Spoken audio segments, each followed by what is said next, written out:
In August 1965, just 2 years after I was born, Los Angeles erupted in what became the largest and most destructive urban uprising in U.S. history at that time. The Watts Rebellion wasn't just 6 days of unrest. It was the culmination of years of racial oppression, economic disparity, and unchecked police brutality against Black residents in Los Angeles. The immediate spark was the arrest of 21-year-old Marquette Fry, a Black man pulled over for allegedly driving drunk. His mother arrived at the scene and a confrontation with the police escalated. Witnesses saw the officers rough-handling Fry and word quickly spread. Anger that had been simmering for years exploded into the streets, and by nightfall, Los Angeles was burning. But let's be clear, this wasn't just about one traffic stop. Black residents in Los Angeles had long been victims of systemic racism. They had been denied housing in white neighborhoods, locked out of stable jobs, and terrorized by a police force that treated them as the enemy. The LAPD under Chief William Parker was one of the most aggressive and racist police departments in the country. Parker viewed the police as a thin blue line, protecting the city from what he saw as chaos, Black and Latino communities. Under his leadership, officers regularly harassed, arrested, and brutalized Black residents with impunity. At the time, Black political power in Los Angeles was still in its infancy.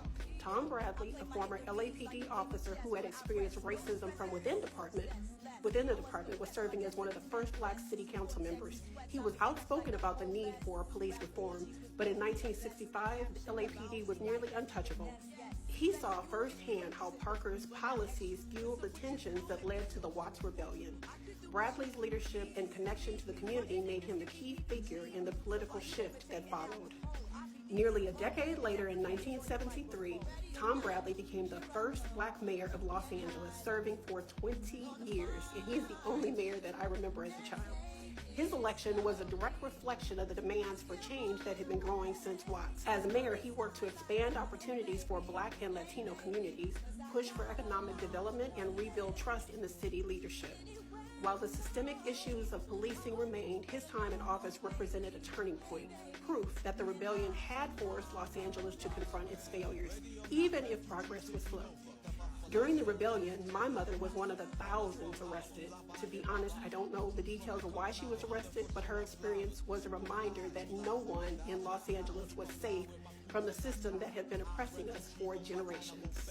When the smoke cleared after 6 days, 34 people were dead, over 1,000 were injured, nearly 4,000 had been arrested, and the damage exceeded $40 million. The rebellion forced America to confront the reality of urban poverty and racial injustice. It led to some government investment in Black communities, but no immediate change in LAPD's racist policing. I remember walking through my neighborhood as a child and wondering why so many buildings were damaged or vacant. My mother told us that nothing had ever been rebuilt after the rebellion. She said, "Nobody cares about our neighborhood." Decades later, much of that devastation remained, a lasting reminder that the system wasn't built to serve us.